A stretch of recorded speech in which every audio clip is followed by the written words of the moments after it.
Comics de Gods Among Men, qui est un comics australien, puisque les deux auteurs sont australiens, le dessinateur est australien.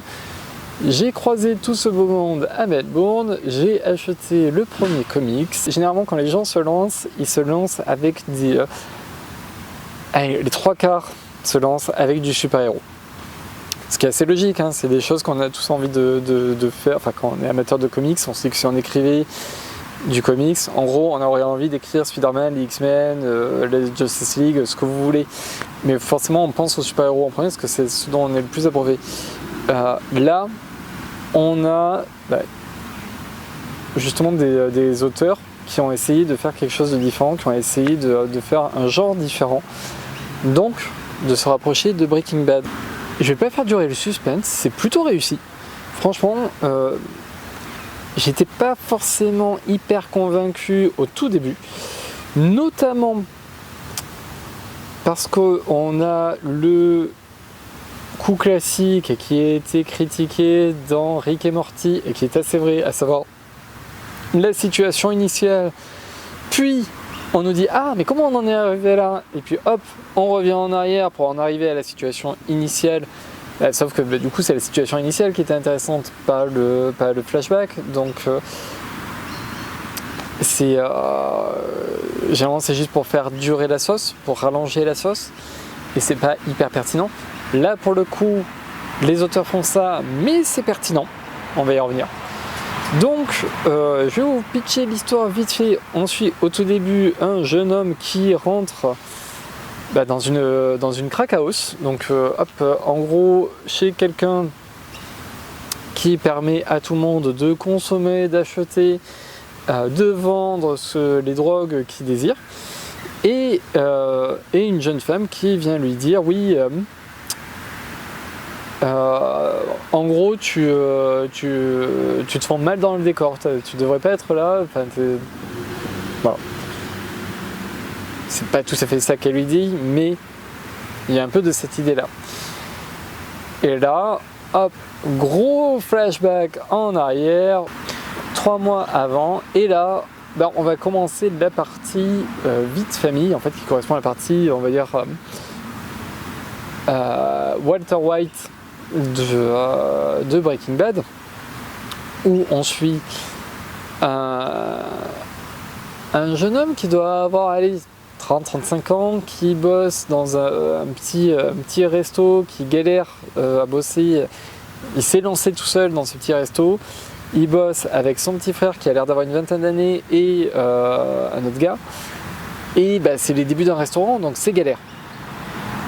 Et là où c'est bien fait, c'est que on va vraiment s'attacher au personnage. Déjà, je trouve ça assez rafraîchissant parce qu'on l'a rarement un côté où on suit deux frères, surtout le grand frère, mais il y a une relation très réaliste entre les frères où c'est le grand qui à la fois essaie de protéger le petit mais de lui mettre un petit peu un coup de pied aux fesses en disant bon, faut que tu fasses quelque chose, faut que tu fasses quelque chose de ta vie, enfin bref, il y a ce côté là qui est vraiment bien écrit. Financièrement, ça commence à devenir très tendu. En fait, même on n'est pas encore au niveau où c'est très tendu, mais ça va bientôt l'être. Oui, il est endetté, pour l'instant ça va, mais il ne faut pas que ça dure trop longtemps non plus. Donc c'est une situation en fait, ok, on peut très facilement se projeter là-dedans où, oui, ok, il n'est pas encore au fond du fond, mais il y a quand même cette épée de Damoclès qui voit de plus en plus. Et alors qu'il n'est pas dans il n'est pas totalement pris à la gorge non plus, mais il a ce stress qu'il veut absolument éviter.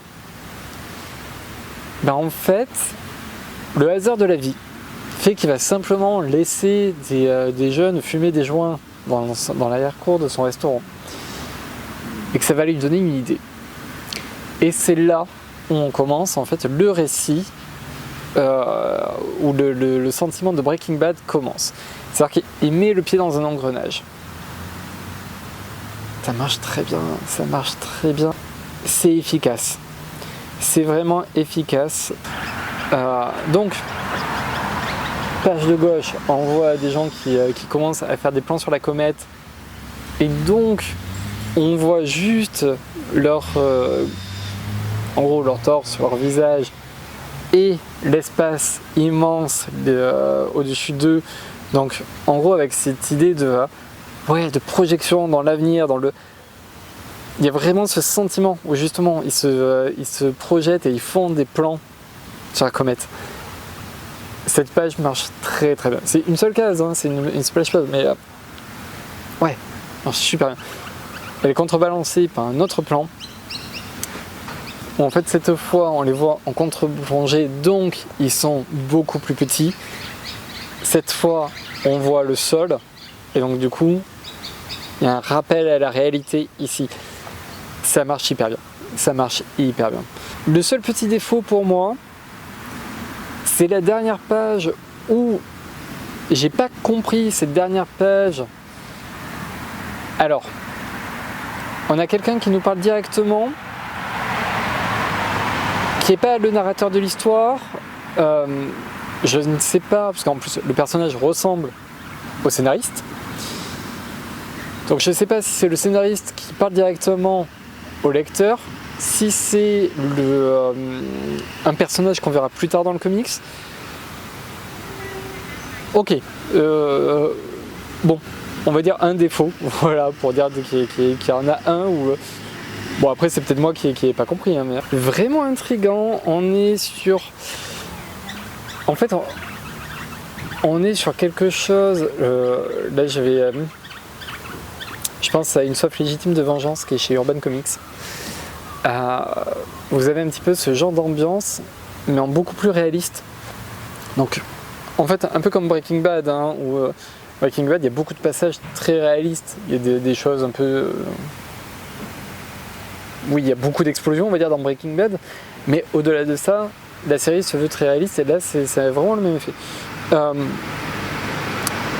Alors, aucune idée de si depuis la France, vous pouvez le commander. En tout cas, ça s'appelle Gods Among Men, c'est chez Cynation Comics, en collaboration avec Comics Studio. Très bon, ça donne envie de dire la suite. Voilà.